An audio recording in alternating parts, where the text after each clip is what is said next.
and welcome to another episode of All Bad Film. Get it started in here. Hi, everybody. Welcome to another episode of All That Film. And today we're talking the usual stuff. We got some movie news. We got some box office. We're discussing the fan vote of the decade tourney. And additionally, we're going to be talking a little bit of the tournament itself that we're having at the end of the decade, as well as discussing a little bit of the bracketology behind that, which I'll explain to my hosts a little bit, so that way there's a little further understanding of what actually goes down after the end of 2019 and the tournament commences. But yeah, we'll get it kicked off with some movie news at first. So I'm actually going to throw to Lindsay on this one. Deadpool director says he quit because Ryan Reynolds had too much control. How do you feel on this? Wait, did he really? He quit Deadpool 2. So I believe it's Tim Miller. But yeah, basically like Ryan Reynolds was just having too much creative freedom is the storyline that's going. Yeah, it was Tim Miller. And I guess he wanted to take it a different way, I'd assume. I prefer the second one by a lot, so maybe that was fine. That's a lot of the discussion being had. I mean, I feel like Ryan Reynolds, I feel like he just like is really protective of Deadpool.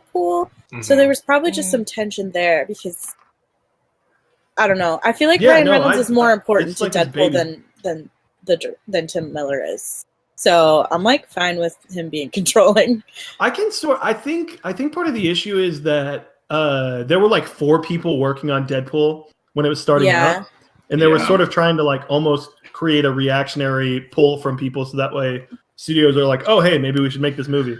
And from my understanding, Tim Miller's one of them. So I think he probably considered like he's like, oh, I am also a part.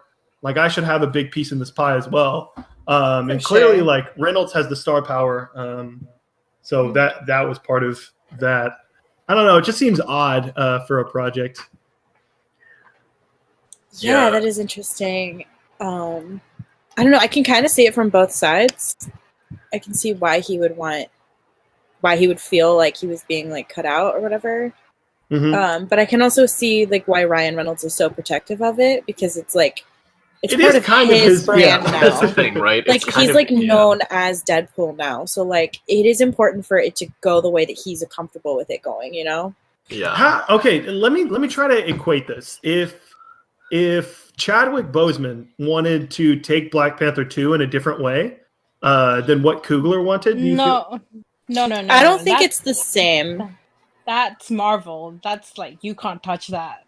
Well, so because Ryan Reynolds is the one who like. Chadwick Boseman was hired to be in the Black Panther. I think that like Ryan Reynolds, I think just like given that the core fan base of Ryan Reynolds is so strongly attuned to it, and the fact that like the Deadpool movies, it really feels like they got made because of Ryan Reynolds is like, it really feels like he's kind of responsible for them existing. I feel like it's different in that sense. Yeah. I get what you're saying, yeah. But like it is tricky. Sorry. I just feel like the narrative of Deadpool is more closely linked to Ryan Reynolds than the narrative of Black Panther is linked to Chadwick Boseman. Well, I was going to say, I think a similar thing probably happened a little bit with Tony Stark, I'd imagine. Oh, for sure. Robert Downey Jr.? I would agree with that, actually, yeah. Yeah, for sure. Because he embodies that character so much. So if Robert Downey Jr. wanted to come back, Disney would probably be like, I guess. Yeah, I think they would be like, yep, okay, let's invent some way for Tony to come back. Pretty cool. That's what Black Widow is, you know? Yeah, they'll put him in there. Yeah. But I have a second piece of news that actually ties into what we're talking about. So the huge package that was coming out, the MCU Infinity Saga box set, sold out. It was $550 for the entire thing. Oh my god! Is insane. How many movies? I believe it's 22. Okay, because I think there's 23 movies. No, 23. Because one of the biggest mistakes to me is that Ant-Man and the Wasp. Don't get me wrong. Still think that movie's fun in my regard. I know a lot of people hate it. I still think it's. I love that movie. Yeah, it's great. That was the 20th movie, and I feel like. I don't know. It just seems so odd to me that like they didn't go, oh hey, maybe we put this before Infinity War, and then we have Infinity War be the 20th or something. I don't know. But no, Okay. the box set is arriving broken at people's houses. Oh my Oh, God. no. Bro. Yep. Yeah. That's not Dang. good. No. Yep, Sorry, not fun at all. How many dollars did you say it was? 500. 550 from my understanding. So it's like 550. $22 per DVD or not, or whatever, Blu-ray probably. Oh, I mean, it's I think it's 4K even, but I'm not certain. Okay, totally. I mean, Like, and I that's- that's not like a bad deal by any No. means. It's just like you think they'd give maybe a slightly Not the better best discount. one. No. Yeah. It's like buying individual Criterions on sale. It's just like okay, Exactly. like fine, I mean, I could literally go down to the charity shop and buy all of those DVDs separately for about £15. I was gonna say the same thing. I don't know if you guys, Theo and Lindsay, keep up with this, but there's a lot of Black Friday sales that have like basically the entire MCU lineup for like $4. What? Or like $10. Yeah. Yep. Wait, why is it that Does the cheap? box set come with anything else, or is it just the DVDs? Yeah. I think it comes with a bunch of like cards, like promotional material from the actors. It has like all the special, like it is a complete set from my understanding. But I don't know, this fascinates me because like I don't think I'd ever shell out, like they had That's the insane. crates that were like phase 1 Tesseract crates, and even those were like 300, and I was like, I'm not paying 300 for 5 movies. Yeah.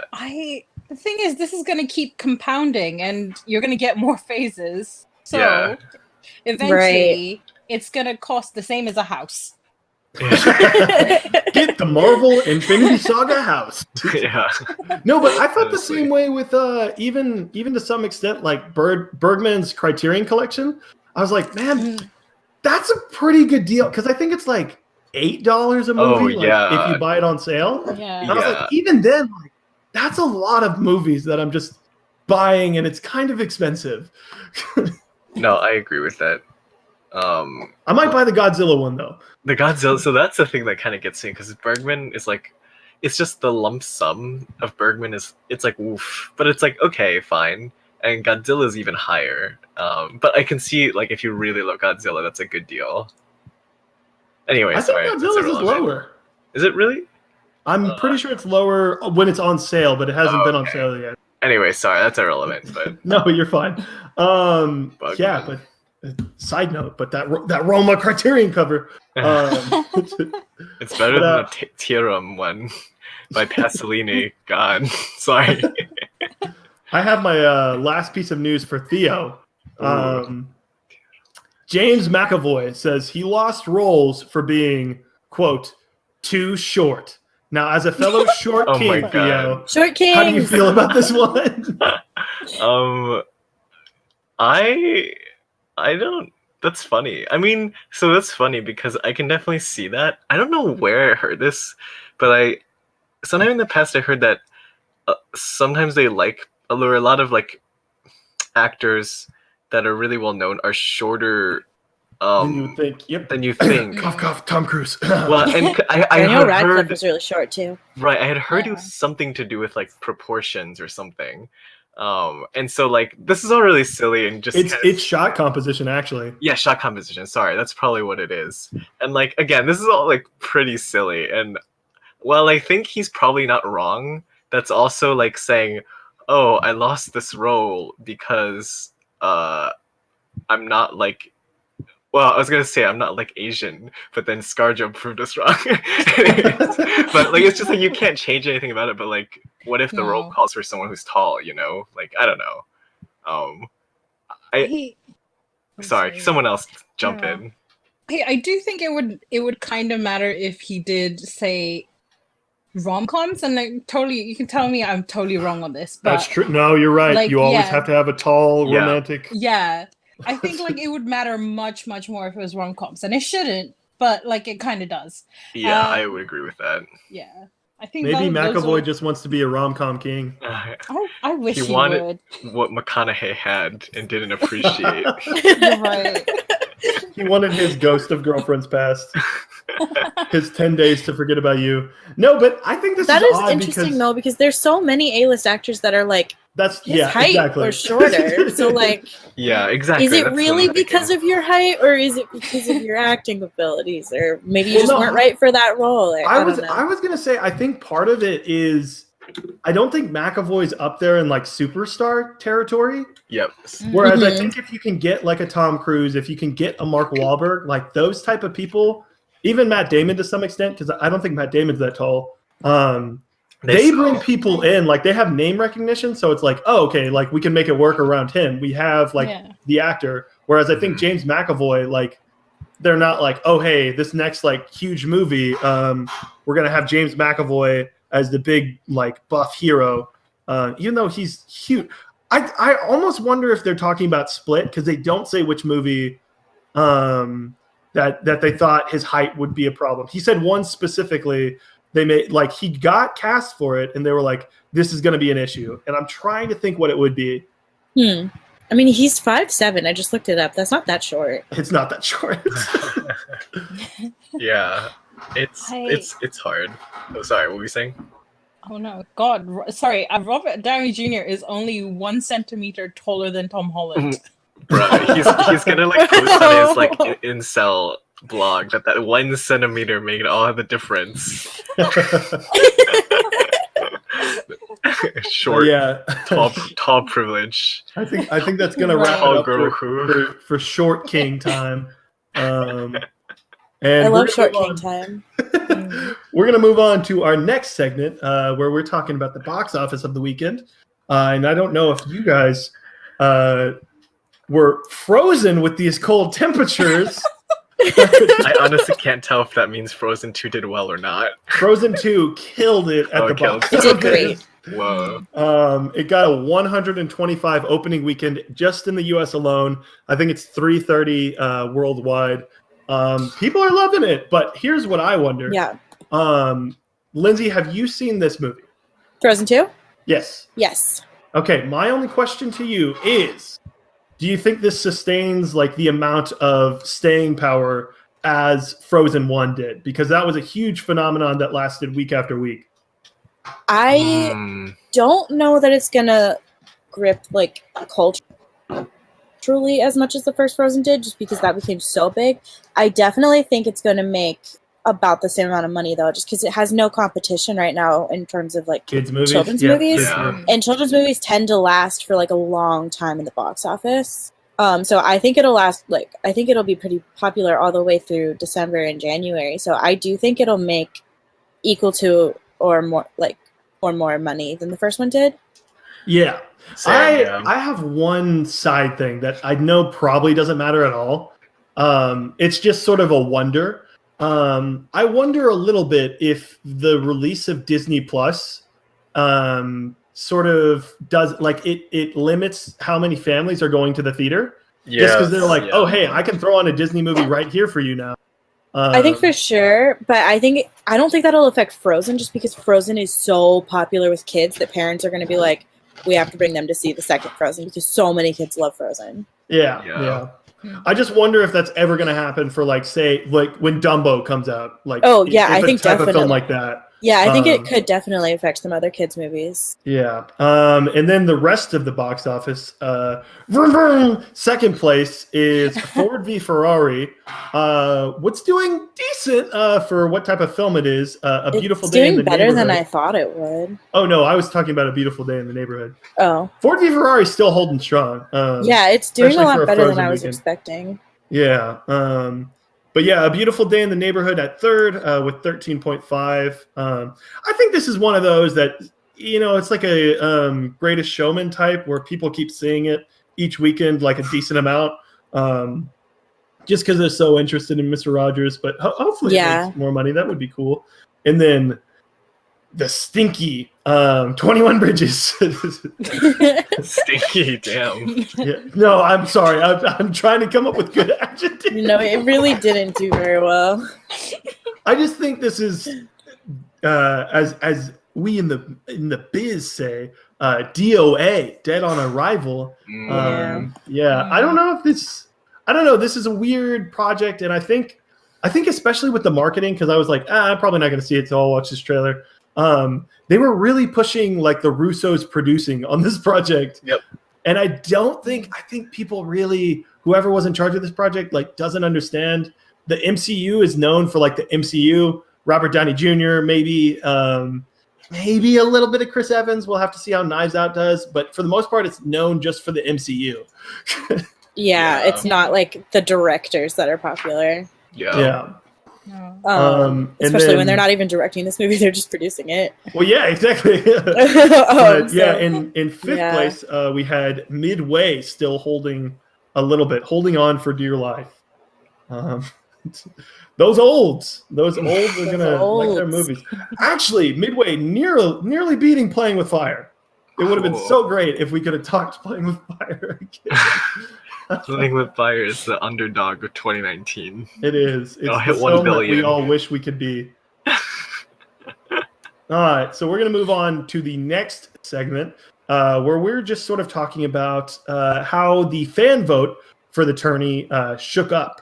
And I don't know how well you guys pay attention to this. So we just had a fan vote tourney for an episode we're going to be doing next week. Sort of going through the best directors of this decade. And I think we can all agree in a wild turn of events, Selena Sciamma, director of Portrait of the Lady on Fire, ended up stealing the show, getting first place, beating out the likes of Denis Villeneuve, I believe. Oh, no. PTA beat Denis Villeneuve. I think she beat, I'm trying to remember. She beat Ari Aster. She beat Steven Soderbergh, Christopher Nolan. I can't believe she beat Christopher Nolan. Yeah, I was shocked at that. The stands really came out. They got fed that night. I had no idea she had stands, but that's kind of cool. Well, see, that was some of the fun making the list is me and Blake were talking about it because I asked Blake, I was like, oh, hey, can you sort of write down 32 directors you think would be great, like for the tourney, because we had the whole fiasco with the actors. That was fun. It was super fun. That Robert and Adam Driver, their stand base, and a little bit James McAvoy. They all came out, and then literally no one else. And the only thing that I want to say real quick, if anybody's listening that is a stand, hey, great job on you. However, if we put up a poll, could you at least have the decency to vote on the other polls too? Yeah. People kept asking me, they're like, hey, the Christopher Nolan poll has like 100 votes and the other ones have 30. And I was like, I can't control that. I'm sorry. Yeah, I don't think that's anyone's fault, but it's funny that happened that way. Yeah. They're single-minded. They're focused. Yeah, no, they're focused. We appreciate it. They're just what is the equivalent of LANA boards, but for movies? I have no clue. I don't know what that is, Theo. Never mind. But yeah, no. How do you guys feel about the final two directors for the fan votes, sort of being like two of the or directors that have two of the biggest or most hyped films of this year? Do you think that's really reactionary? Do you think a lot of people are having tunnel vision? Because that's sort of what I thought, but I'd love to hear what you guys think. It's hard to say because I haven't seen Portrait. I've only seen one of her movies, so I don't know how much of it is people just really loving that movie or if they've actually seen her other movies or what. I'll say this. I definitely think the Portrait hype is helping that. Yeah, I was going to say, everybody that retweeted for Celine, they had the fire and mirror or portrait emojis in their app, and I was like, oh, so this is for this. So that's just so interesting because I would have thought that the Bong hype would have, like, if there was a stan community, it might have been that one that pushed him, you know? Oh, wait, Bong is still in, right? Either. Oh, no, Bong lost. That's what I thought. Bong lost big time. Yeah, he flopped. Really? Yes. Wait, who did he lose to? He lost to Celine. 6. Oh my god! I think it was like 8-35. Holy shucks! No, Yeah. That is wild. 6-37. Jesus. I know. I will say though, not as vocal, but Sciamma fans. I don't necessarily know how to pronounce it. They are crazy. They are. No, that's no. It's like the Alita stands. I love them. They're all lesbians. I love them. I mean, yeah. To be fair, lesbians are just intense about the things they like. Well, no, I was gonna say I didn't realize Skiama was lesbian, like because someone responded to they said anybody who votes for Christopher Nolan is homophobic, and I was like, wait, what? Honestly, they're right. They're right. They're valid and they're correct. It's true. No, I thought it was funny. It was hilarious. They're valid and they're correct. Hey. Yeah. It's very funny. But yeah, were there any ones that were there any other shakeups that you guys were surprised about? I was surprised that you put my favorite directors up against each other. Which ones, Lindsay? So many times. Oh, Yorgos also got pretty far. I was surprised. Yeah, Yorgos made it far. I think he got a lot of Twitter fans from favorite. Yeah. I think with Twitter polls, you just have to remember that stands are crazy. Yeah. So like, it's not necessarily. I don't know. I mean, where are the Lynn Ramsey stands? Where are the Danny Boyle stands?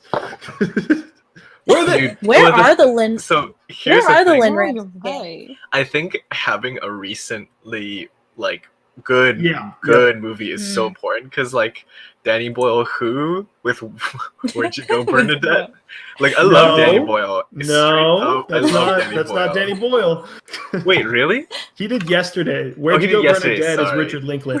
Richard Linklater. Sorry, Linklater. But that's sorry, Yesterday, where it's perfectly fine movie, nothing wrong with it. There's the hype for it is not. You cannot put at the same level as Portrait, I sort of agree with you, but the problem is, so we did the actor poll right at the time. I'm almost positive we did it. We did the actual fan poll right at the time Joker was coming out, and I thought that would create a lot of hype for Joaquin Phoenix, and I was like, okay, this should make sense, but that did not happen. And I think I was talking about this, and I think I brought it up to Lindsay first, but I think a lot of people on the internet are considered, oh, hey, this is public domain. Everybody likes this director. So, for instance, a Nolan, for instance, a Paul Thomas Anderson, a Denis Villeneuve, everybody agrees, oh, hey, these directors are great. Who cares? When you have people that are like, oh, I stand Yorgos because not as many people know Yorgos. Yes, I stand Bong Joon-ho because not as many people know him. I think Parasite sort of changed that. Thank God. People that like Ari Aster, Siak, or Skiama. It's I think that happens. The Oscars. Yeah, exactly. It's like Glenn Close didn't win because everyone assumed Glenn Close was going to get voted anyway, so they voted for their niche. So they voted for Olivia, So that's interesting because we were talking about this on the best thrillers of 2010, where no one's going to vote Gone Girl because everyone knows Gone Girl, even though it is a very good thriller. Yep. You'd rather. Actually, Theo, if you want to use this, do we have any other things we're going to bring up for the tourney? I was just gonna say, I think Theo's onto something in that, the internet has a short memory span, and Twitter of all has the shortest of them. Yeah, oh, for sure, for sure. Twitter's very trendy, where they'll be obsessed with something for a second, but then once it becomes too popular, it's not cool anymore. Yeah, I think if you had this tournament before Portrait really got hype, it would be very different. And I'm not saying that's a bad thing at all. Just that was because I'm really excited for this movie too. That's just my perception of this. I mean, the other two films, Girlhood and Tomboy, are both great. Yep. Yeah, they're both fantastic. I just don't hear that much about them. Well, see, that's what I was wondering, because I feel like I didn't hear this name up until now. Or saying, Portrait. I do love Girlhood, though. Both of them are on my. I made a list of 100 movies that I need to see before the end of the decade. Both those two made it on. So I'll be able to check it out, but I haven't seen any of her films. I felt bad, hosting a tourney and the person that won. I haven't seen anything of. That's interesting. Huh.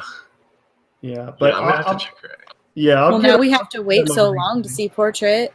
Yeah. Until February. It's guess what it's They competing got against? pushed back. Sonic the Hedgehog. Oh, well, I know what I'm using for my AMCLS though.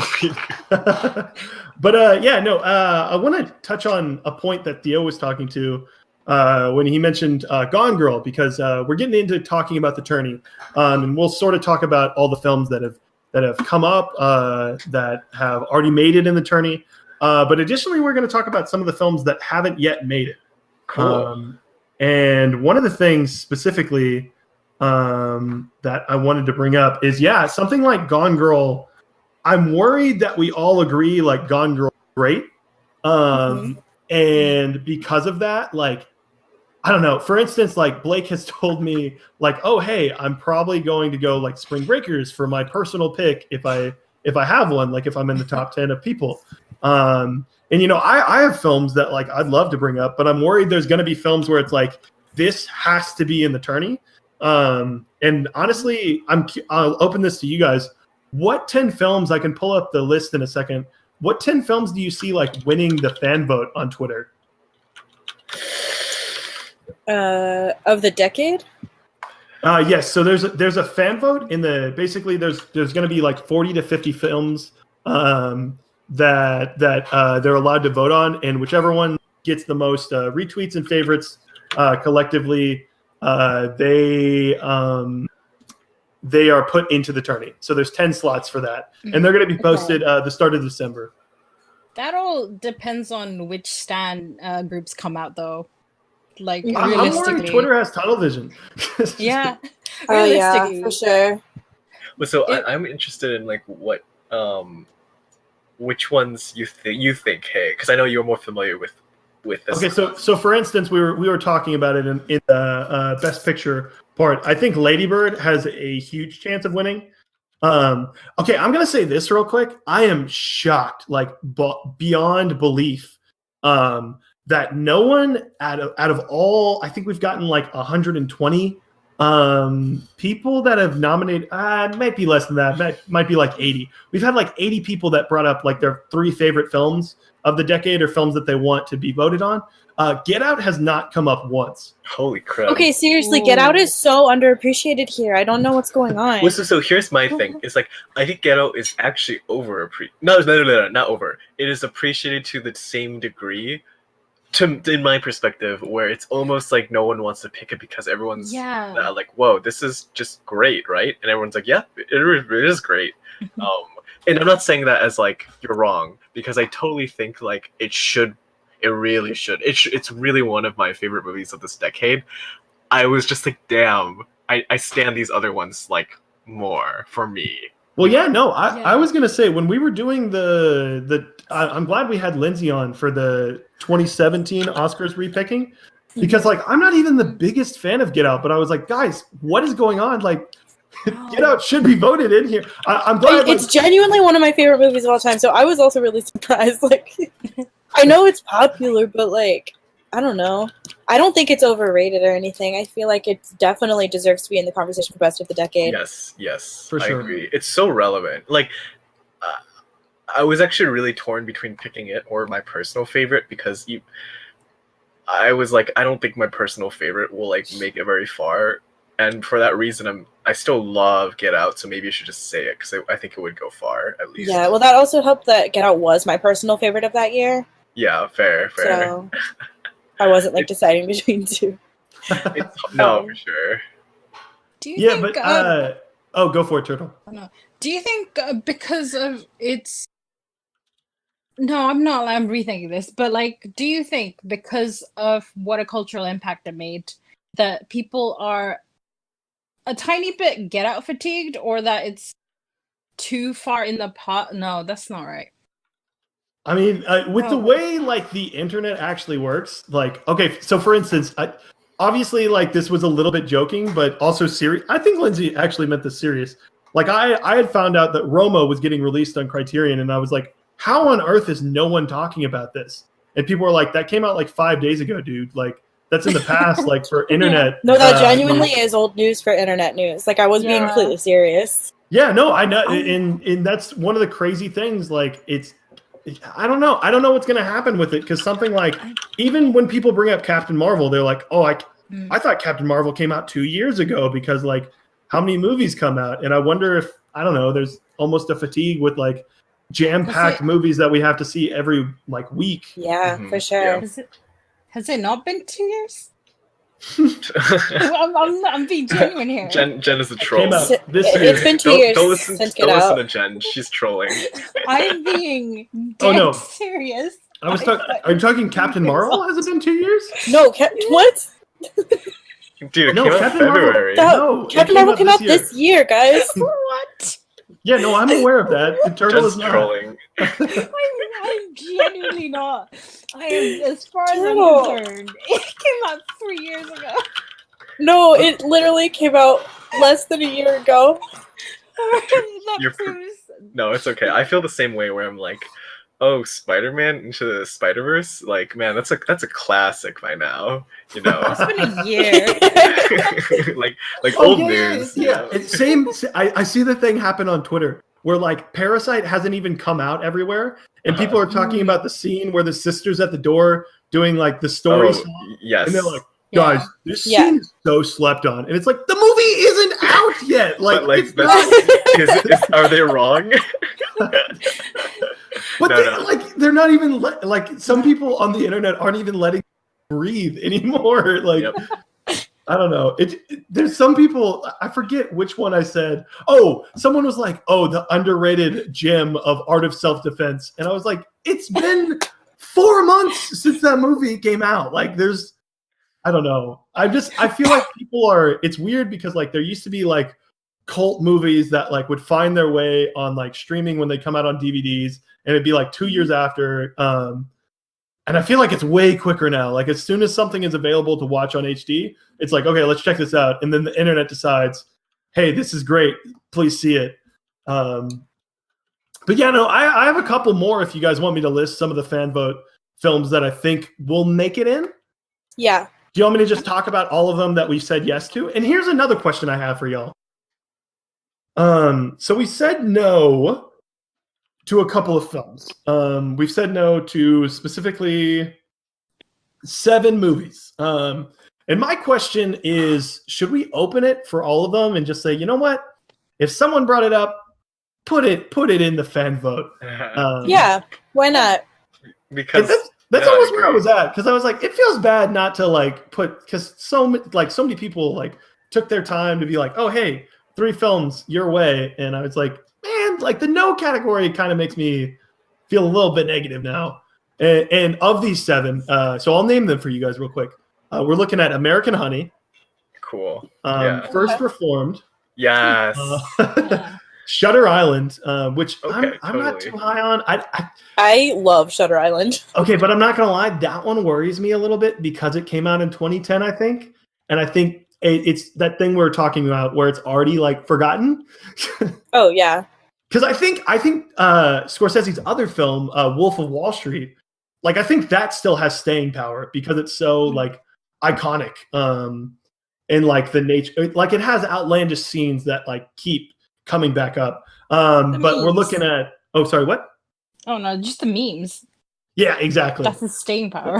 Memes are important for They sure. are. They are. Memes They're- actually are. genuinely are important. They give Yeah. things life. Mhm. But yeah, Wonder Woman. Okay. Yeah. Yeah. Why not? I think that one could, if we let that one in, I'm a little worried because I think it could sneakily win. Yes, that's what I'm Eh, You thinking. don't have to be worried about it winning though. Yeah. Because, like it should. Is that a bad thing? Lindsay, Wonder Woman will flop in the tourney. And so then let it flop. Yeah, No, but That's I the mean, point like- of the tourney. You can't just Hey. like try to like make it go a way that you think it should go. It just I'm has to go not saying however. it should go away. Hey, I just you have to stop curating this. I'm not. Yeah, just let curating it happen. Fan It's just vote. I made a list the other day, and I was like, here are all the films that have a tourney that I feel like most. I wasn't even me saying these are the films I want to be in the tourney. I was like, most people would probably agree if you're doing a decade in review, these should be on here. And I think we have about 40 slots left, and I listed like 87 films. And no, Yeah. in fairness, to back Lindsay up, like Wonder Woman is like a staple of this decade. Like it has a lot of cultural significance. Yeah. Yeah, It's and it was a what it genuinely represents. great movie. Well, I mean, you're wrong, but I think there's good parts. There's great parts in it. I'm worried that if we let all these in, then what'll sneak through to number one will be the Bad Batch, because we all know the Stop Twitter it, stamp Theo. literally come out. I'm sorry. Oh, but so the other three that are on there are It Follows from Sheldon, actually, which I at least won a chance. I don't know. Yeah. I don't know if horror I love plays that as movie. much though, because Ari won, but Jordan Peele got bounced. Yeah. And people I are was mean to very Jordan shocked Peele, about it. though. But why? He's so great. Why? Why? Because he's popular. He's I mainstream. guess. Yeah. Oh, Lindsay's calling out the people. I'm just saying. But Hell or High Water, a film that I nominated, that got a no to. And then finally, the one that I don't know, for whatever reason, I've sort of hated on it a little bit because of the ending, like souring it. But I think it would be ill-remiss to leave off the Florida Project from the Tourney. Yes, the Florida Project needs to go on there. Yeah. Because I think that movie's amazing. Yeah. Yeah. That movie made me want to commit die. That's one of my favorites. It really needs to be on there. Willem Dafoe, just such an unrecognized by the Oscars performance. I'm still bitter. Oh God. There was someone that said he's never just played. I don't know what. It was someone talking about, like, I forget which actor they were talking about, but they're like, oh, Willem Dafoe usually is a character actor, which is true, but he's like, oh, I wish I'd seen him in a role where he just plays a dad, like where he's just that loving and caring figure. And I was like, this person has clearly not seen the Florida Project. No, not Spider-Man. Yeah. They're clearly not. Oh God. The Florida Project is a great example of him doing that. Yeah. And he could do anything that he wants. He's amazing. Yeah. I mean, he did Antichrist. Like, he can do really anything he wants. So. But I just realized I had to delete one of the picks because Call Me by Your Name won the Oscar of that year. But okay, so I'm wondering, do the Pad Lads still have a fan base that, like, we can call upon for Paddington 2? Always. No, please, always. Hopefully, that's the dream. I'm wondering if, like, Interstellar is still, like, there's still people that love that, because it got nominated by 7 different people for this. So I was like, okay, clearly people, like, want this to be in the tourney. I'm sort of curious about things like Nightcrawler, Phantom Thread, even Inside Llewyn Davis, like those sort of like B tier in the zeitgeist of. Yeah, but Inside Llewyn Davis is really popular on Twitter. It is. That's what I mean. Like, I wonder, like, which of these, like, have a following that we're gonna find. Oh yeah, absolutely. I don't think it's gonna be. Oh, sorry. No, you're fine. Keep going. I don't think it's gonna be like a huge film. I think we're gonna find pockets within the fan vote, because I always feel like a certain film is huge, but then I realize it's just my circle. Yep. Straight up. So, for instance, like the house that Jack built, like Turtle and I's, like, circle of friends, love that. But that does not mean the rest of the world has seen the house that Jack built. Certainly haven't. Absolutely. Like, Jude nominated Weekend, which I think, like, I'm not gonna lie, really like that movie, but I don't think anyone has seen that. No, it was literally because we decided to watch it that, like, a lot of our circle watched it. Yep. No one else has seen that film. No one else. Lindsay has seen that film. Dude, I love it. It's one of my 5s, actually. All right, I guess everyone here has seen it. Yeah. Oh, never mind. No. I mean, people in general, like, haven't seen it, and it's one of those films. For instance, like, I found one the other day. Lindsay, you've seen Closet Monster. I feel like is a film. I love Closet Monster. Yeah, I feel like it should be talked about somewhat, and it just doesn't. It came out before, like, internet era, and I think I'm realizing more and more, like, I think maybe it was like year 2016 or something like that. Like, that's when films were like, people were making memes about films, like funny, like, in jokes about films. People were, like, creating profiles about films. Whereas I don't think that, like, you don't see anybody that's like Wolf of Wall Street fan account. Yes, true. When did I think when was- did Wolf come out? 2013 or 2012. I forget which year. So I think that like See, I don't know that I agree with that necessarily, but I think that's because I spent a lot of like the early part of the 2010s on Tumblr, and that had like a lot of that. I only followed anime accounts. So I've been following. I didn't even realize movies were on there. Yeah, I've been following film Tumblr. And that's a dark place because me and Theo have talked about this. The amount of accounts that were like, "Ooh, Frozen and Jack Frost, let's get them together." I know. Oh my god. This is a little odd. I don't know. I mean, it's art. I remember that whole era. That was such a mess. Yeah. Oh no. So it really just depends on like what part of the internet you're on, also. You know, Yeah, like for sure. Yeah. You think if you deep dive into Tumblr long enough, you can find like a you can find role so play many blog? things. Yeah. Yep. Jack said, "Do you want to build a snowman with me, Elsa?" Oh, it was. I'm sure it gets far worse than that. But yeah, no, I bring that up because I wonder if a Black Swan that came out before like the internet age was 100%. huge. 100%. Like, Oh, Black Swan is full of memes. Yeah, No, Black but Swan got memed to death. On I just Tumblr. wonder if that still has like. See, I didn't know this. Like,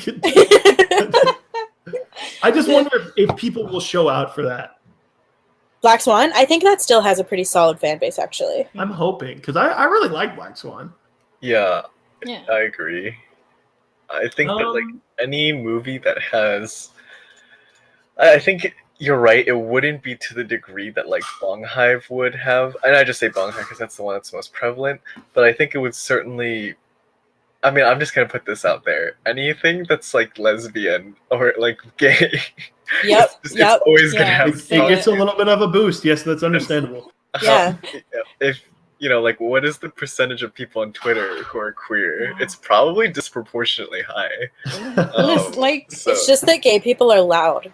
Well, no, Yeah. I was gonna say more specifically. I feel like it's like movie circles because of how like dominant IMDb message boards were of like very hetero like guys that were like, yes, Godfather, best movie ever. Right, Yeah. exactly. Yeah. It sort of made it to where like Tumblr and Letterboxd and Yes. Twitter were like, oh hey, here's where the other crowd that isn't like, yes, Godfather, Fight Club, and Dark Knight. Right.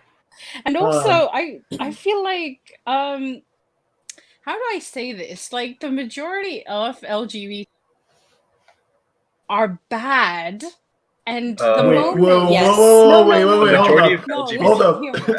Hear me out. Wait, hear can you me say out. it again? Turtle, you literally cut out and it said most of the LGBT crowd are bad. Oh my god! No. I'm not sure if that happened for everybody else. Turtle is homophobic confirmed. Yeah. Yep. I mean, but is she wrong? Yeah, She's not wrong. bad. Oh my god, that was so good. All right, the majority of LGBT films are kind of bad. Yep. Really bad. Not even and kind of. Like most LGBT No. films are like just garbage. 80% really bad, and then you find the like 10 in the like literally like even 5 in the year that are good, and you just have to cling on to them. Well, see, that's why I was wondering. I found this out because a couple of my friends were like, "Oh yeah, Milk is one of the greatest movies ever," and like I watched it, and at first I was like, "Yeah, I mean this is fine," but then I realized I was like, "Oh wait, like the important part is it's a good film about like a openly gay character." Yeah, I mean it's all Yeah. perspective and how much it means to you. You know. for sure. And that honestly, like, that's why I really think I had a disproportionately like high love for Dallas Buyers Club, is because it's like a gay movie that's not like it's just like, oh, this is like what a good queer movie is like. You know what I mean? Yeah. Yeah, for And sure. like Ideal Home, right? Like I am the one to praise Ideal Home. Have to admit, it is not the best film. It is not the best, like, But it is gay simultaneously the best representation film. out there. It is also the best film. You're right, but It has because Paul Rudd playing a gay man, so you can't. You know, Exactly, It's no like- eating out. Jesus. Oh, Sorry. God. No, but if you guys want, I can mention some of the other films that have already made it. Yeah. And then some of the spots that are wide open right now. So of course, in the years in review, that I think we're gonna have Austin and either Theo or Lindsay do 2018. We're not certain yet. We have Scott Pilgrim, my pick of 2010, A Separation. Thank goodness Turtle picked that because I was able to see it after. Really, really amazing film. Wolf Children from Evan, hashtag Team Cartoons.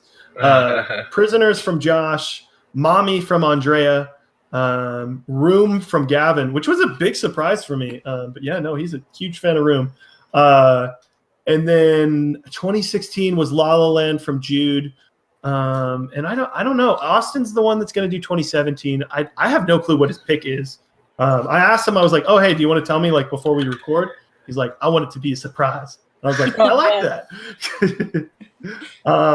But yeah, how do you guys feel about those? Like we still have 2 slots left for 2017 and 18. Surprising. Yeah. That's what I was going to say. Like there's no like through line with those films at all. Yeah. No, so these are all one person? These are all each a different person, Oh, which different person. Yeah. Okay. I'm not gonna lie. Okay, kind of hurt. I don't know if you guys have done a retrospective on each year, but having done all this stuff and like planning some of it, it really opens your eyes. 2010, not the best year for films No. in comparison to some of the other ones. So like when something like Gavin picks Room and Gavin loves Room, and I'm like, oh my God, there's so many other films. And like I don't know what Austin's gonna pick, but there's like 50 films that like I'd want to get in for 2017, and I'm like, why was I pigeonholed to just Scott Pilgrim? Like so many people could have picked Scott Pilgrim. And I don't know. How do you guys feel? More thoughts on that, I guess. Sorry, I was old man yelling at clouds. Well, no, I don't know what to say. I'm just wondering what your question. Sorry, what your question is. Like. Yeah, I'm just a little confused. What? Like, are there any things like? Are you guys surprised that something like Wolf Children made it on totally. someone's? I thought you were. I thought that was gonna come from you. And that's. I mean, hey, maybe you'll get the furry accounts standing. Yes. So yes. It might. I'm not. That's not a side of Tourney you want to mess with. So it might end up winning the Tourney. Well, there is going to be a fan vote that's going to be open. And the fans will always have one vote during the tourney, which again, if we're voting with say like 4 other people, can decide most of them. Mm-hmm.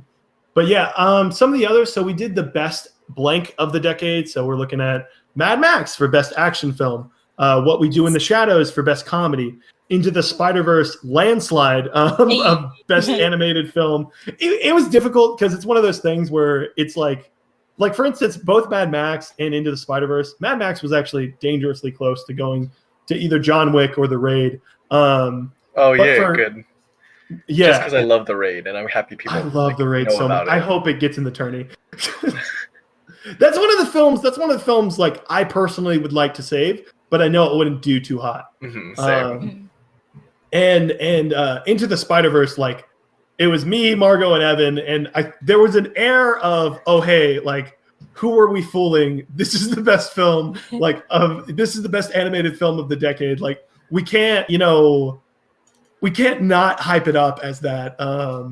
And then of course we had Roma for best foreign film of the 2010s, Hereditary for best horror, Burning for best thriller, Arrival for best actress, You Were Never Really Here for best actor.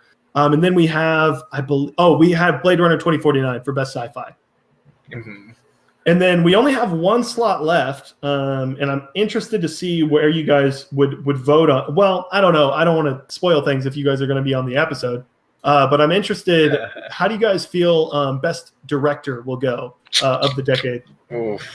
Huh. The thing is, I want Celine? to say Bong Joon-ho, but the thing is, I'm more in love with his 2000s works than his 2010s. Parasite. I think if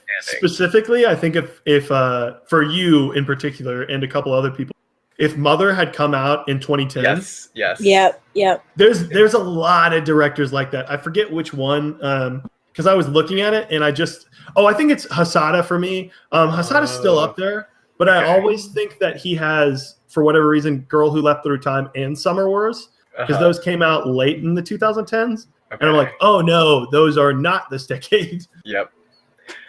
It's so hard because, like, I think a lot of it's unique, the director that has been already established such that they have enough works that I can feel like I really love them, and they like are continuing to make movies. Because if Wong Kar-wai had a single movie this decade, I'd be like, I don't care. I don't care. It could be My Blueberry Nights this decade. I'd still put him in.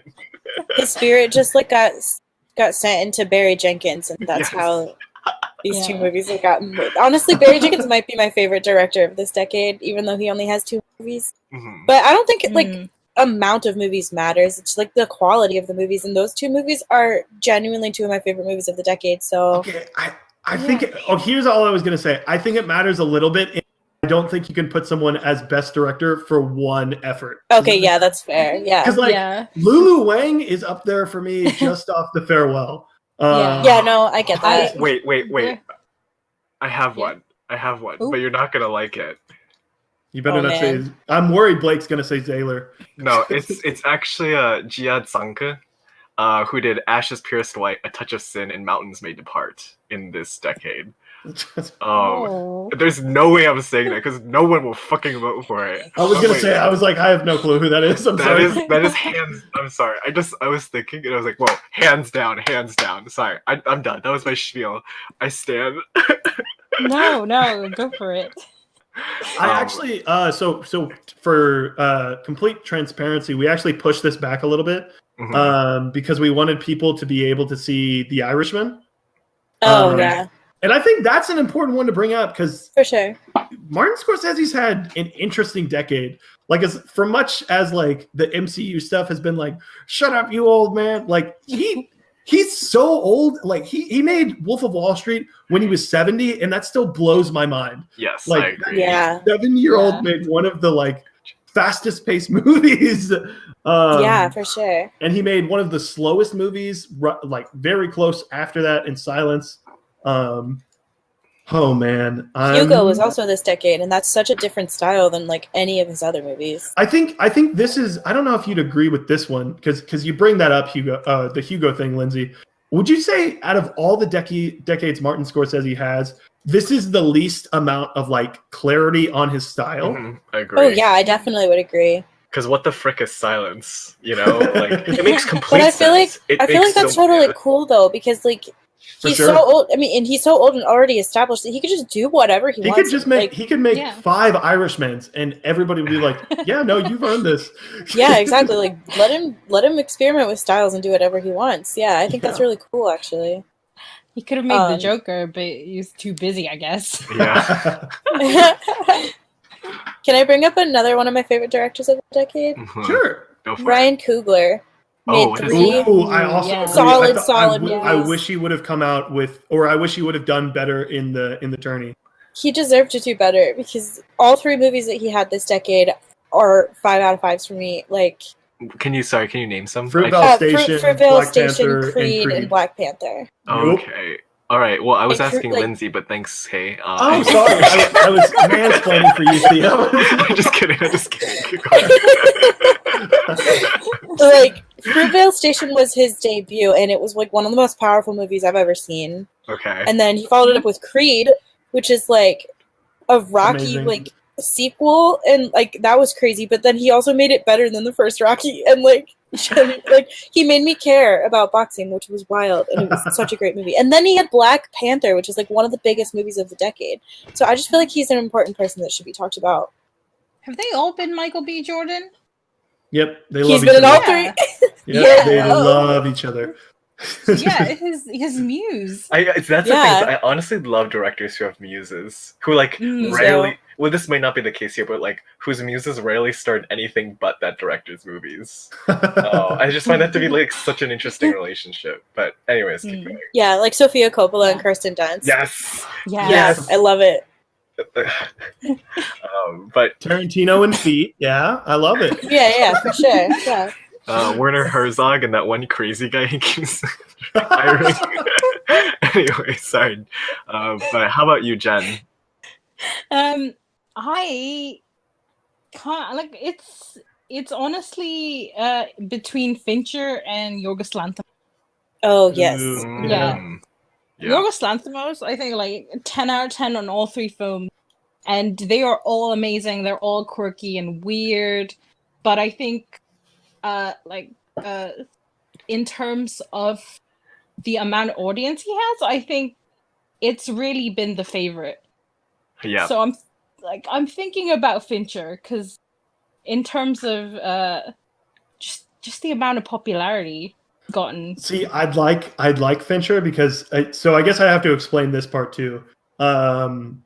Whichever director wins, you pick his best film that hasn't already been locked in the tourney. Cool. And I'm not gonna act like this is a secret or something. Denis Villeneuve, who's probably like a lot of people's like favorite director of the decade, I'm having a lot of issues with because he already has 4 films in the tourney. Oh wow! And we'd only have 2 to pick from, and I think Encendies and Enemy for me could like. They'd still be sort of in the discussion for the top 64. But like when I'm looking at it and I'm like, oh my God, we haven't put in like so many other films.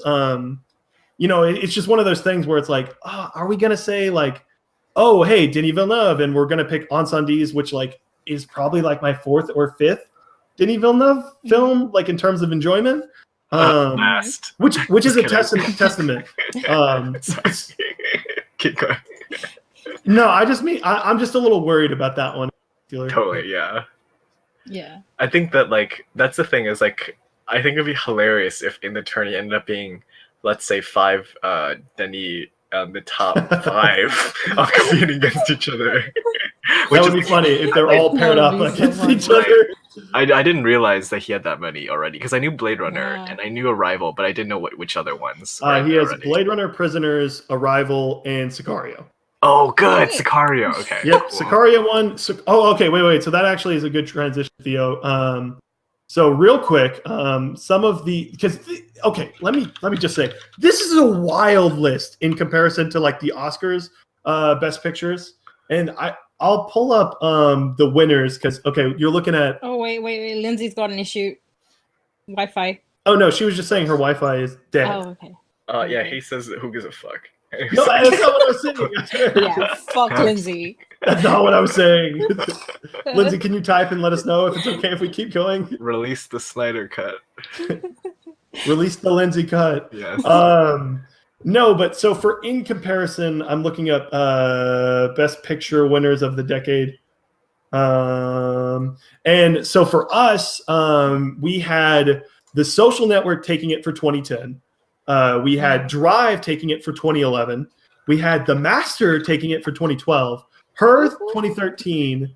Ex Machina 2014, which honestly, I'll admit, 2015 film. But, we were going off Letterboxd stuff, which we've already established. Then Sicario winning for 2015. Moonlight winning for 2016 in a narrow race. And then, Call Me By Your Name for 2017. Okay. Cool. It's a weird collection, right? Yeah. I like that a lot, though. I just have to say, right? Apart from Barry Jenkins, like it's not. I'm not saying I'm not blaming anyone, but all of these directors are like white men. Yeah. I don't know. It just hurt me a little bit, but like you can't help it, and it's the culture. It unfortunately is. Yeah. Yeah, just a little tinge. Yeah. Well, Blake was talking to me about this before we went on for the 20 episode. And I think it's interesting because as a culture, there's been such a huge shift. Specifically, I think it was the 2015 or I guess 2016 Oscars is what they call them. But the films of 2015, those Oscars, there was a large campaign of the Oscars so white. And I think it's difficult to go back and like out of your way be like, okay, these performances, when in fact like before, because there's been a lot of like great changes, but like you can't kid yourself and say prior to 2014 there were like a lot of representation for like people of color, women in large like leading roles, and I think the game has like shifted wildly in that regard. I would agree with that. No, for sure. And okay, so I have pulled up here the actual winners of the Oscars. We're looking at The King's Speech, The Artist, Argo, 12 Years a Slave, Birdman, Spotlight, Moonlight, The Shape of Water, and Green Book. Now, just polling you guys, which one do you think is better? Oh, yo. Did we pick any of these wrong? No. Nah, we're good. I was gonna make a joke, but I was like, why even? Why even bother? Right. Oh, I think I like our list a lot better. So yeah, question mark?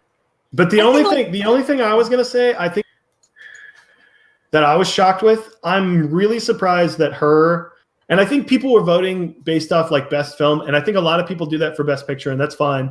But like if I had a ballot for best picture, I would also put into the context of this is one film that is mandatory viewing for everyone. And that's sort of what I try to stick with. And I think, for instance, like Her, if I showed like my grandparents Her, they would be like, this movie's weird. Whereas I think everybody can watch 12 Years a Slave and be moved by what Steve McQueen puts together. So that's one of the few that I would say, oh, well, I think maybe we put in the wrong film, if that makes sense. Interesting. I can see that. I've never approached it that way just because I never know how to approach it. So that's interesting. Approach it in any way you want. I think Her is right for our group. Yeah, you're completely right. Her is right for our group, not necessarily everyone else. Yep, for sure. Because I think, like, for instance, in 2014, Birdman won. And I told my parents, I was like, oh, Birdman's so sick. And that's one of the few times I was like, oh, wait, like, people don't love all movies like the same, because like my parents were like, oh, hey, Birdman's really weird. And I was like, what? Like, it's amazing. And I don't know, that year, something like, I don't know, even The Big Short to some extent was way more accessible. Oh, wait, that came out the year after. Even something like Grand Budapest Hotel, I feel like is way more accessible for a bunch of people or for a large audience to attach themselves to. But I have some questions for you guys. So we're talking to four of the hosts that are currently in the top 10 appearances. And maybe some people don't know because they haven't seen the episode. But the top 10 hosts that have appeared the most get one film to automatically put into the tourney. Now, because we're on here, I was wondering, you don't have to lock it in because things could get picked over things. And we're going to wait till the end of December to lock in our fan picks. But what would you guys pick if you had to pick right now, if your pick was like this second? So this is just like a movie that we think is the best of the decade? That isn't already in the tourney, yes. I mean, I feel like I would have to go with my movie. Go for it, Lindsay. I'd have to go with Rocket Man. Yeah? Yeah. Rocket Man sneakily win for 2019. No, I respect that you pick a movie that, like, I think that they're within the contractual agreement of this. Oh wait, there is none. So you can just pick whatever you want. You can pick whatever you want. Nope. Yep. So I think that's, here's the thing. I don't know what to make. For instance, Blake's thinking about like putting in Spring Breakers. I have no jurisdiction over him. Like he can do whatever he wants. The only thing is like for me, like I feel like because like a little bit of like hosting like so many of these episodes, I'm like, oh God, like for instance, okay, so I don't love Moonlight as much as other people. I don't love Get Out as much as a ton of other people. However, if either of those two films were left off of the tourney, it would be a hard decision for me to be like, oh yeah, I'm going with Boy and the Beast or Star Wars over two films that everybody loves. Because you're a good man. Well, yeah, because I want things that will make the tournament competitive, to make it to where like, oh hey, Moonlight is going against The Favorite, and everybody's like, oh my god, like how am I gonna Yeah. in Oh the my God, first how round? am I gonna pick? Yeah. Well, And so I want that's- everything to be like that. I don't want there to be like, oh hey, I'm trying to think of a film that Her versus Spring Breakers, and it's like a landslide. yeah, that's fair. I think Spring Breakers is still quite like you could argue it's still really important to this decade. And Oh, like for I wouldn't sure, feel yeah. bad about having it on there. Like I Well, would feel okay. like, oh great. That's why I wanted Blake to do. This is weird because I'm talking about Blake so much, but that's why I wanted Blake to do a decade in review video on Spring Breakers, because I feel like it has a lot of themes that, like, even though I don't like the film, I'm like, that would make for an interesting video. Yeah, that makes sense. But he doesn't want to because he's a weenie. It's just really tricky because I'm trying to think of what would be on there right now, and like I'm coming to a similar thing where the one I would pick, which seriously no one would vote for, it'd be A Touch of Sin. Like, and that's not even okay. But here's a good thing, Theo. Is if it's, as long as it's locked into the tourney, everyone or everybody that is voting on that pick has to have seen the film. So, for instance, the way I'm going to do it is basically assign. how? Okay. Let me explain this part. I'm basically So we have 4 people in here, right? Yeah. So like I'd assign myself to matchup A, matchup F, and matchup J. Okay. And I wouldn't be assigned all 64 films. You get what I mean? Yeah. I could vote on any freely, but like it's just whoever's like recording that argument right now. So that way, like something has to remain consistent. So for instance, if we have Lindsay, who is someone else that loves Rocket Man? I do. Cricket. Okay, so if we have like Lindsay and Turtle on, Okay, cool. Rocket Man could make it through, and that might not be the consensus of the host, but it's just whoever we have on at the moment. Okay. Interesting. Right. But yeah, I forget where we got with it. Oh, basically, like if a was on there, people would at least be exposed to it. So that's sort of some of my thinking, because I'm like, man, people probably wouldn't like it, but at least people would see Boy and the Beast. That would appease me. Like, what? No, and like I see what you mean now. Okay, that's such a hard decision because I'm torn between like so many great movies this decade that haven't made it. So sorry, quick question. I have mine if you want me to stall for you. Well, I had a quick question. I honestly don't know. Is Parasite on there already? Parasite is not on there. However, I would see it impossible for it to make the top 2019. Sorry, Theo, I didn't mention this to you. So of the things left, we have the safety picks for the host, which is 10 picks left. We had the fan nominees, which is 10 picks. And then I'm going to have to figure and scramble. We might just move over some of the fan nominees if we don't get as many videos as I thought. But we have the decade in review video essays, to which there's still 9 picks open. And there can be more than 10 videos. The thing is, no one's submitted. Yeah, fair. But I have a lot of films that I'm going to bring up. So as soon as Thanksgiving break hits and December break hits and school's over, I'm going back to the lab and making some video essays. But yeah, to give my pick real quick currently, I don't think I could leave off Whiplash. Yeah. I don't know why, but like that's a movie that I'm just, bro, like so many people, so many people like need to see this movie. It needs to be talked about. And I know everybody's already seen Whiplash, but I think people need to rewatch it. But Turtle, what would be your pick? So like really I would consider, like I was considering putting on Bait, so everyone would have to watch it. That's funny.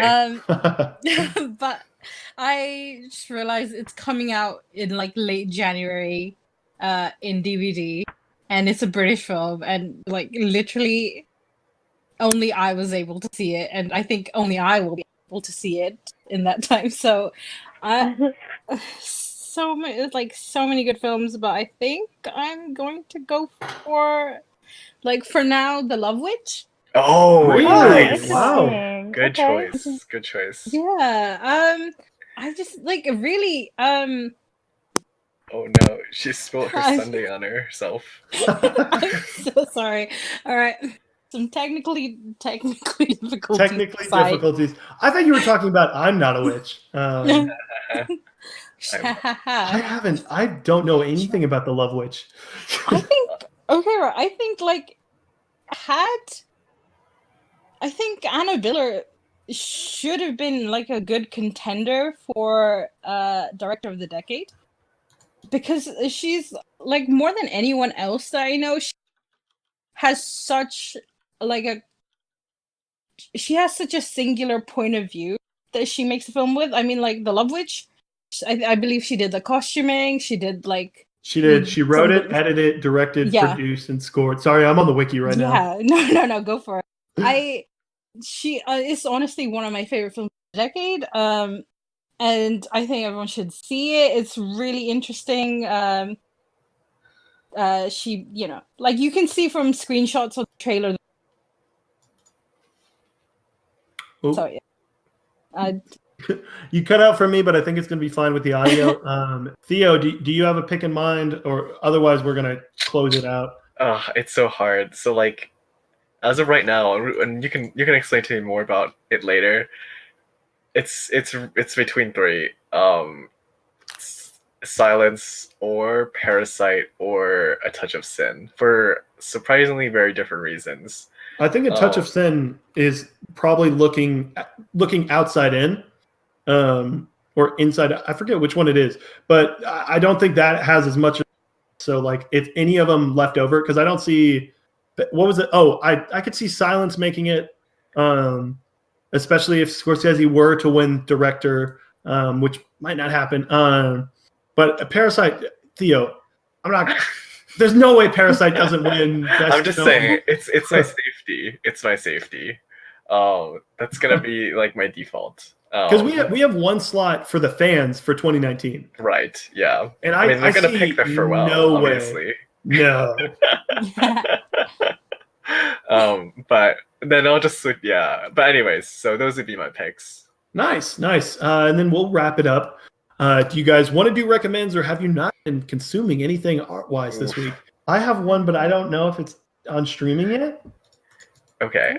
So we have a review we're working on, or I'm just working on editing it. We've already recorded. But I was really impressed by Pain and Glory, or Dolor y Gloria. I thought it was a really, really interesting film that was put together here. And I still haven't posted my review for it because I haven't finished our video review. I also, quick discretion, if you can see Marriage Story in theaters, that would be cool. But I actually do think that's going to be a film that lends itself to streaming. It's actually surprisingly really funny. I think it's a good, like, you watch it with your parents film. But yeah, those are my recommends for the week. Theo, what are your recommends? I have to say, I'm gonna go with a Kim Ki-duk movie that I just saw recently, my first actually, and I'm gonna go through the rest of his because I was so impressed by spring, summer, fall, winter, ... and spring. It just like, I saw it, and I think whenever I watch a movie, I really cannot remember the last time I cried. But there's a lot of times that I feel like I'm almost going to. And for a lot of movies that do that to me, there are moments in them that I'm just like, oh, damn, like this moment is making me want to cry. But for this movie, it was just the entire movie. It was just so meditative, and it just was so profound and austere, but like simple, extraordinarily simple, that everything was just like, oh man, I'm about to burst into tears. So like, I'm just for example, there's in the very opening, it's about a monk, and his like a pupil, and the pupil is like a little kid in the beginning, and the pupil like ties rocks with two animals through string, and the master like kind of sees this, and he's like, you can clearly tell he's like, oh, this is bad. It's a kid having fun, but there's no words. It's just like communication through shots. And then that night when the kid is sleeping, the master takes a rope and a big rock, and ties it to the kid's back. Oh, no. It's like a lesson in like karma, that type of thing, and the kid's just like crying, and I'm just thinking, oh my god, this man is a savage, but like I'm like I want to cry, like it's so deep and moving to me. So that is by far and away my recommendation for the week is spring, summer, fall, winter, ellipses, and spring. All right, Lindsay, what is your recommend for the My recommend for the week is Netflix's new animated movie. I think it's their first animated movie. It's called Klaus. It's so good. I've watched all 3 of Netflix's new Christmas movies, by the way. This one's the only one worth watching. But yeah, it's a Lindsay, a big fan of Vanessa Hudgens. Night Before Christmas is also a slight recommend. No, I was not Klaus. The animation was gorgeous. Like the background scenes. Oh my god! Like the background of these like environments was like amazing, and I really liked the story. It reminded me a lot of like The Emperor's New Groove kind of like character arcs and like humor and stuff. Yeah, it was really really good. It was about like this guy that gets sent to Nuremberg, which is like a really small village, basically like up in the North Pole, and he has to be a postal worker there, and he meets this Santa-esque guy, and it's really really good. It's kind of just like about Santa's origins. Nice. And, yeah, that sounds really fun. I'm looking forward to it. Really I've been trying to watch some other releases. And the tagline for it is iconic. Really? What's the tagline? What is it? Well, the tagline is "Welcome to the Jingle." Jesus. Turtle, what is going to be your recommendation for the week? I don't know how I can top that. Okay. So my recommended for the week is 1963's Charade. Ooh, great pick. Yeah, it's the Audrey Hepburn and the Cary Grant one. I have not been exposed in my life to much old Hollywood, and I'm trying to do my due diligence. And it's just been really interesting to see. Now I've watched this in kind of conjunction with Bringing Up Baby recently. It's just so interesting to see before the kind of current rom-com prototypes, to see the woman be very much stereotypically what a man's role would be in current rom-coms, like the more like gregarious one, more like without being like a manic pixie dream girl. It's just been so interesting. And I don't know, there's I find so much value in that. Plus Charade is genuinely so funny and brilliantly acted. So yeah, if you haven't seen Charade, go see it. Yeah, great pick. And that's going to wrap it up for an episode. If you guys want to join our next tournaments that we're doing for our fan votes, you can do so at All That Film Pod. Follow us for a bunch of Twitter stuff that we're putting up there. If you guys want to see all our picks, we have neat little pictures for all of them. You can do so at allthatfilmpodcast.wordpress.com. If you guys want to email us any questions, comments, or concerns, or anything else, if you want to email us a muffin recipe, go for it. It's allthatfilm1@gmail.com. And that's going to do it. If you guys want to find us on Letterboxd, just search on Letterboxd and you eventually will. Bye. Adios.